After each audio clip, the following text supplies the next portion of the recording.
yes, Nespresso, what else? I've been working in Nespresso for quite some time, and I wanted to see a show of hands of how many of you know Nespresso. Oh, well, a full house. How many of you knew that we already have a mobile app? Not so many. Well, that's good.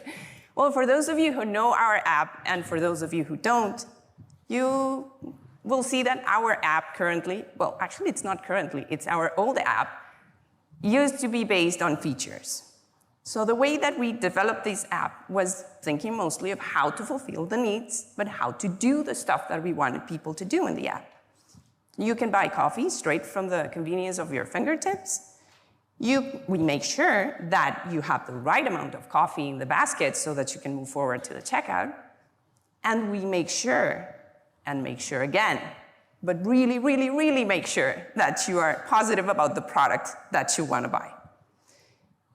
We thought it was doing well. And our customers, of course, were begging to differ. Our customers thought, well, yes, but the app doesn't have the same promotions that I have on the website, so 4 stars. Our customers found that our app was giving a little bit of an attitude when they were in the basket and they were required to put some more products in the basket. Like, why? And then, well, really the checkout process is not as straightforward. Many customers were not necessarily happy with the purchase that they were doing, and they were second guessing in this whole place. So this allowed us to understand really what our customers were thinking. And a couple of years ago, we started and embarked on a journey to make the app from scratch and to really make it based so that customers were actually using it and were actually getting something out of it, not only because of what we thought that we would want to give to them. So we embarked in an iterative process. What I'm about to tell you is not something that is rocket science, but I certainly hope that it will inspire you to skyrocket the transformation of your products.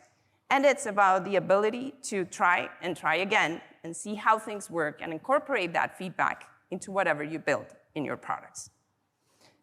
This process also has a large component of constant alignment. Not only alignment between departments, not only alignment between functions, it's also alignment on customer needs. So you will hear every time that we need to test and learn, that we need to understand our customers, that we need to put our assumptions on the spotlight to see if that's what's working. And all of this to build, hopefully, a product that our customers would love.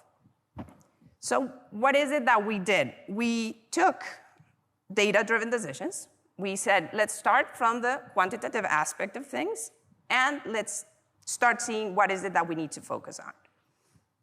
We evaluated. We said, we have a better conversion rate in the apps than we do on the website. Okay, that would be probably because we have a better qualified traffic arriving to the mobile apps instead of the website. And we were searching through that traffic, and we saw, yes, it's probably because it's made large part of returning customers. So it's people who already have a relationship with the brand. It's already people who know what kind of products they are looking for, and that's why it's behaving better. And finally, we saw that the largest amount of customers that were using our mobile apps were using iOS. So we took the logical decision to start building an iOS app, prioritizing those customers that already had a relationship with the brand and that were coming to buy the products that they already knew and loved. We took this, and we took the qualitative aspect of things, all the massive amount of reviews that we have in our markets globally, and we started building this product so that we would user test, we would make prototypes that we would submit to users so that they would tell us what they would think, and we started actually making decisions. The first insight that we got was, okay, so customers already know the brand. Customers are buying straight from the product catalog page. There's no need to make a detailed page. Customers know our products. Let's try to accelerate the beta process so that it would be on the hands of customers faster. And we designed a product catalog page that had all the information that our customers would want, plus the ability to add to the basket. Good. We also took the sassiness of the bag, and we said, if we are the ones that are creating the problem, then we are the ones that should be solving that problem. So customers, If you're frustrated by the fact that we are telling you that you need more products, then allow me to fill it for you. Allow me to fix it for you. You tap on the fill it for me, problem solved. Go to checkout. And go to the checkout you do with all the information that we already know about you and that you don't need to extra confirm for several times before you place the order. It looked like it was going very well. We had a solid foundation. We took the time to analyze numbers, to analyze qualitative feedback, to align with functions. And thanks to the amazing team that we have, I'm actually joined by one of my team members today, we even aligned with legal, which is something that is always dreadful. We had a good opportunity, 2 to 5% uplift conversion opportunity, so even commercial was happy.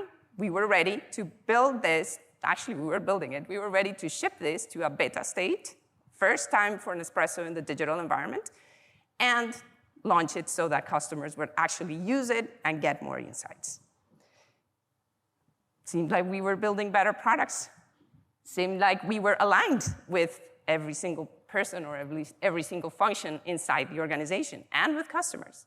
Seemed like we were ready for beta.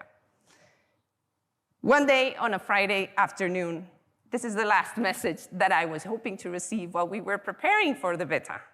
And it's from our mastermind behind the campaign alignment and the market organization. Hey, Jen, we have an issue. Okay, let's see what's that about.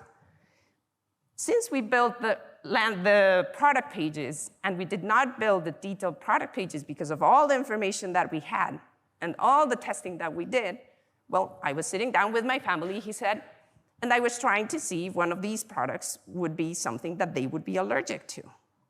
But I can't. I cannot access the details of the coffee.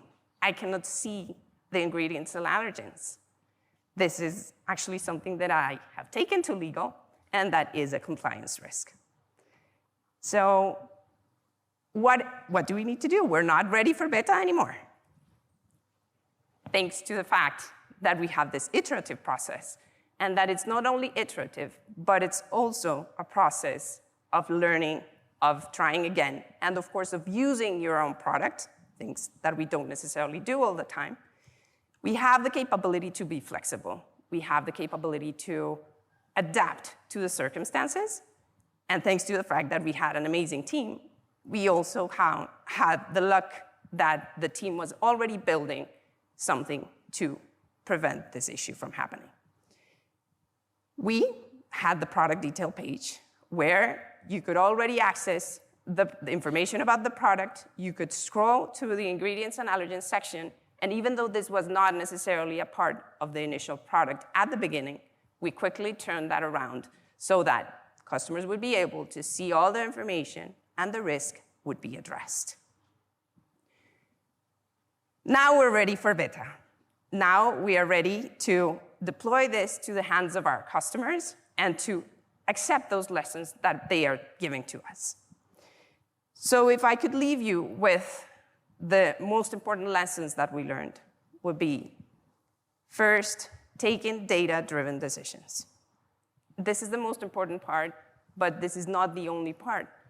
You need to combine the numbers, combine the qualitative feedback, but you also need to test and learn.